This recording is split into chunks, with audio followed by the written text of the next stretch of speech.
Hey guys, welcome back. In this video, we're going to go over one of the pillars of the program, which is nutrition. But it's not just about losing weight, it's more about lowering inflammation, reducing insulin resistance. And by focusing on lowering inflammation and reducing insulin resistance, we not only prevent diseases like diabetes, cancer, and heart disease, but we also lose weight in turn. That's not always the case when we're only focused on weight loss. I can tell you this from my personal experience as an MMA fighter. When I was firefighting, I had a very low percentage of body fat, but I was pre-diabetic because of my stress levels and my inflammation. So in this guide, we're going to talk about how to lower stress levels, lower inflammation, reduce insulin resistance, and lose weight. So let's get started. Now, we know firefighters face high levels of stress. Calls after midnight, carcinogens, we're faced with traumatic calls, and all of that leads to metabolic issues. Not only that, but we typically have to eat on the go or eat fast, and combining all of those things together creates a metabolic storm in our bodies.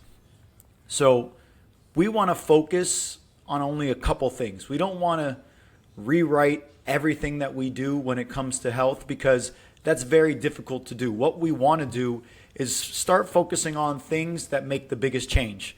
And when it comes to our diet, that's two things: eating a lot of fiber, eating a lot of protein.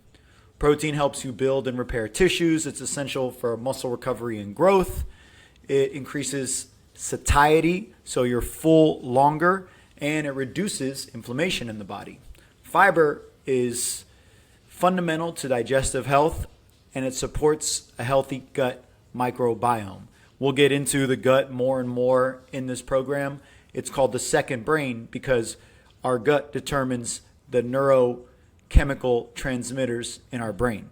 So we're going to focus on improving our gut health as we reduce inflammation.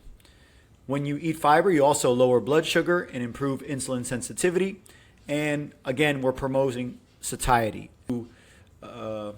As long as we eat foods that keep us full, we're going to be less likely to eat foods that are bad for us or processed or something that's easy to eat on the go. The dangers of insulin resistance, I'm sure all of you guys know since we work so closely with the medical industry, are that it increases the risk of heart disease. It increases weight gain. It increases the likelihood of diabetes. When your body cells become less responsive, your blood sugar rises, and your body has to produce more insulin to get the same amount of blood sugar in the cell. Then our cells become resistant. Our body produces more. Eventually, we become diabetic. Becoming diabetic is a long process. It probably takes 5 to 10 years, and reversing it also takes a long time. Not nearly as long if you do the right things. Now, we also know about increased risk of cancer for firefighters because we are exposed to harmful substances, carcinogens during overhaul. Our gear is full of carcinogens. We don't wash it nearly enough. And high levels of stress are also going to make us more likely to have cancer. So we want to lower stress, lower our exposure to carcinogens, and improve our nutrition so that we can give our bodies a shot to fight off cancer. Systemic inflammation is linked to cancer also. And finally, insulin resistance is linked to cancer. So we are facing many challenges when it comes to cancer. And that's why our behavior outside the fire department is so important. So let's go over some dietary strategies you can start using today to give yourself a better opportunity to retire healthy. Number 1, increase your protein intake. You should be eating your body weight in protein every single day. Guess what? You're not going to make it every single day unless you plan for it. So aiming for your body weight in protein is the first step to actually reducing body fat and reducing inflammation. As you can see in this document, I have some examples of what are some good meals. I eat Greek yogurt every single day, chicken, beef, or fish, and of course, eggs. And egg whites, which are actually all protein. Eggs are mostly fat. So if you do eat eggs, make sure you add some egg whites. These are the foods that most of my diet consists of, and it allows me to walk around at 10% body fat while not being diabetic like I was when I was a fighter. When it comes to fiber intake, you want to aim for these foods: fruits, whole grains, beans, legumes, nuts, and seeds. You can't overeat vegetables. You can pretty much eat as many as you want. We want to aim for 25 to 30 grams a day.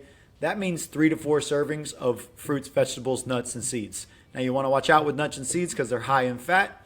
And if you eat too much fat, you'll be in a calorie surplus and you'll gain weight. You won't lose it.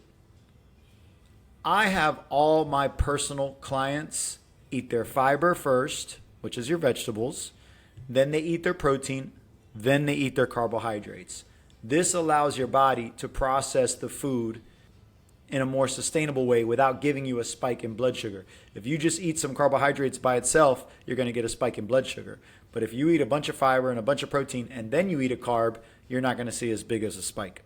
Every meal you eat, you want the center of the meal to be protein. Then you want your vegetables, and then you want to add a carb. You really don't need carbs. Your body can make glucose from protein, so you don't need to eat carbohydrates. But carbohydrates are good for energy when it comes to high intensity exercises like the workouts that we have in this program. 2 out of the 4 days a week are high intensity. So on those days, carbs are great. But every other day, you don't even need them. In fact, low carbohydrate diets with a high protein intake are shown to burn more fat than any other diet. The foods you want to avoid are processed foods. Processed foods consist of anything with more than one ingredient. Anything that comes in a box. We all know what processed foods are. We want to focus on whole foods, things with one ingredient. So when you say eggs, that's all that's in there is eggs. It's not eggs and sugar and salt and something you can't pronounce, which most things in a box are. So we just want to avoid anything in a box, anything with more than one ingredient. One of the best strategies that you can employ when it comes to eating correctly and lowering inflammation and lowering insulin resistance is cooking in bulk. If you have to cook every time you have to eat, more than likely you're going to end up breaking and buying something outside which doesn't have the right makeup of what we're looking for. So when you cook chicken, cook 10. When you cook steak, cook 10. When you cook rice, cook a whole pot full. And then keep them in glass containers in your fridge so that you can use them whenever you need to.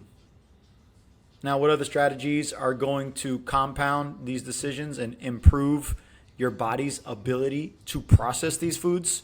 It's getting better sleep. Now, I know we can't always control that, so we want to make sure we're focusing on our sleep as much as possible because good sleep means a good metabolism. Hydration. A lot of times you think you're hungry, you're just thirsty. Drink more water, especially if you drink a lot of coffee, which is a diuretic. Stress management. You're going to hear me talk about this a lot because you are under heavy amounts of stress. So stress management is one, it's your mindset. It's understanding the process that you're going through in life and doing everything you can to manage that. It's also lowering risk factors outside. So don't have too much alcohol. Don't smoke cigarettes. Don't do other drugs as much as possible because if you're doing those things, you're going to increase your stress. It also means not training hard all the time. Some days you got to go long and slow. Some days you just do strength training. Some days you just do yoga. And if you employ those strategies, you're going to see that your stress levels reduce. Meditation, breath work, those are huge when it comes to balancing out the sympathetic and the parasympathetic nervous system. So all of those strategies are going to improve your sleep, which improves your metabolism, which improves your fat loss.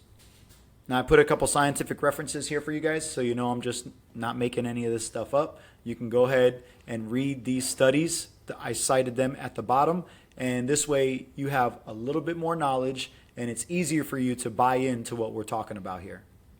So let's look at an example meal plan. Breakfast, Greek yogurt with some berries and some chia seeds. I also like to mix in protein powder because it helps me get to my 200 grams of protein a day.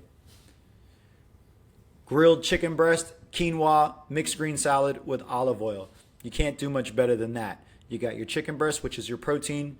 You got your mixed green salad, which is your fiber. You got your olive oil, which is your healthy fats. And then you have your quinoa, which is a complete protein and high in complex carbohydrates. Your snack can be something as simple as a protein shake. Why do we want a protein shake? Well, one, it's high in protein, it's low in carbs, low in fat, and it's low in calories. So it allows you to get the protein that you need without increasing your calories too much. Dinner is going to be a lot like lunch. You got baked salmon, steamed broccoli, and brown rice. This is pretty much going to be what your diet looks like. For breakfast, you can do Greek yogurt or eggs and egg whites. For lunch and dinner, it's going to be a protein source with vegetables and a complex carbohydrate or no complex carbohydrates. And then olive oil for fat, butter for fat. Greek yogurt has fat in it, seeds, nuts. These foods are whole. These foods will reduce inflammation. They'll help you keep your muscle by keeping your protein high, and they'll help you lose weight. And you'll see that day 2 is very similar. And at the bottom of this, I'm going to put a sample meal plan that you guys can use. But the take-home message of this video is basically fiber, protein, fat is really what you want to focus on. You want to eliminate processed foods, and you want to limit your carbohydrate intake.